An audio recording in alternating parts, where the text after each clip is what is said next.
بسم اللہ الرحمن الرحیم۔ قربانی اور حج کے بارے میں کچھ آپ کو بتا چکا ہوں،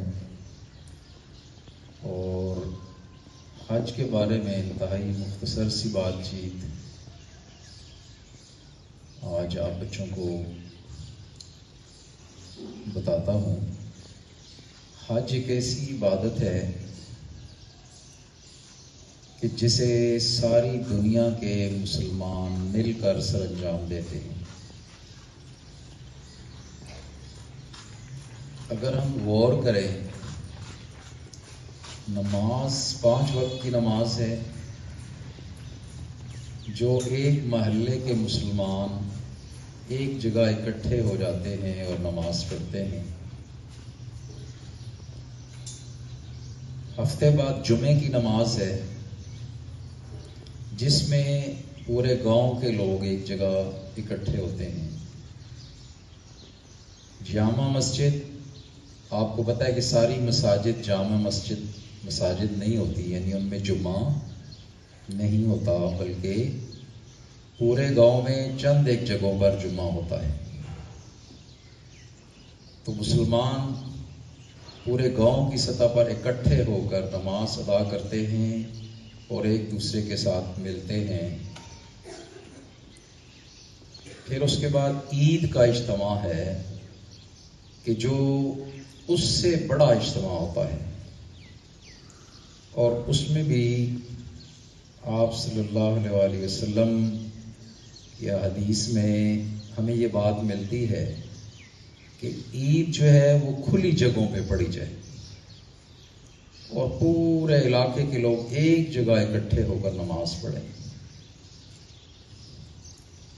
اب اس سے آگے حج ہے جس میں پوری دنیا کے مسلمان اکٹھے ہوتے ہیں۔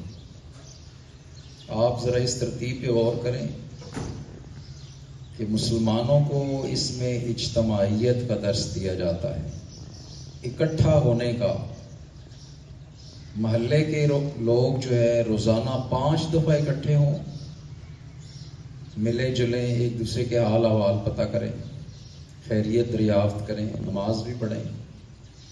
ہفتے بعد پورے گاؤں کے لوگ اکٹھے ہوں، ایک دوسرے سے ملاقات بھی ہو، حال احوال پتہ چلے، نماز بھی پڑھیں۔ سال بعد، بلکہ سال میں 2 دفعہ، آپ بچوں کو پتہ ہے کہ سارے ملازمین بھی چھٹی آتے ہیں، گھروں میں آ جاتے ہیں۔ جن کی ملاقات پورا سال نہیں ہوتی، عید کے موقع پر ملاقات ہو جاتی ہے، ایک دوسرے سے ملتے ہیں مسلمان۔ اس طرح پوری دنیا کے مسلمانوں کو ایک دوسرے کے ساتھ ملانے کے لیے حج کی عبادت اللہ نے فرض کی ہے۔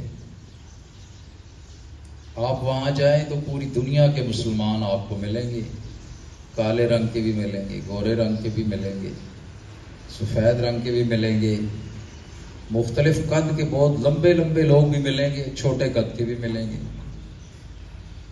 مختلف نسلوں کے لوگ، مختلف زبانوں کے لوگ ملیں گے آپ کو۔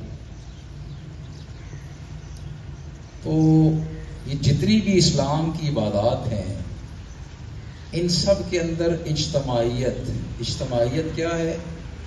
مسلمانوں کا اکٹھا ہونا، مجتمع ہونا، اس کا درس دیا جاتا ہے۔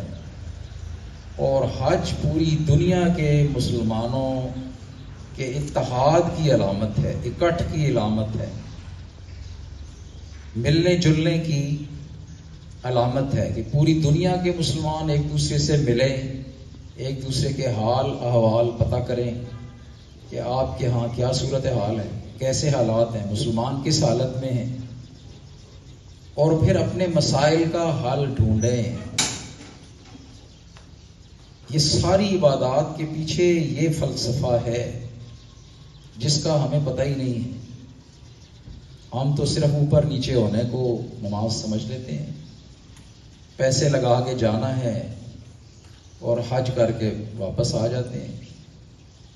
ٹھیک ہے، ثواب ہے، سب کچھ ہے، لیکن جو ان عبادات کے پیچھے ایک پورا فلسفہ ہے، ان کی روح ہے، جو اکثر میں آپ بچوں کو بتاتا ہوں، انتہائی بدقسمتی کی بات ہے کہ ہم لوگ اپنی عبادات کی روح سے ناواقف ہیں، مکمل طور پر ناواقف ہیں۔ بہت کم لوگ ہیں جن کو ان عبادات کی روح کا پتہ ہے، اور اسی وجہ سے ہم لوگ آگے نہیں بڑھ رہے۔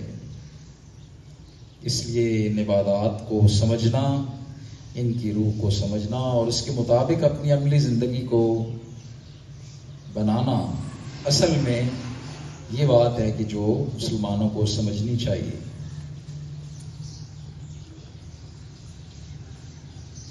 آج کے بعد آپ کو عید کی چھٹیاں ہیں،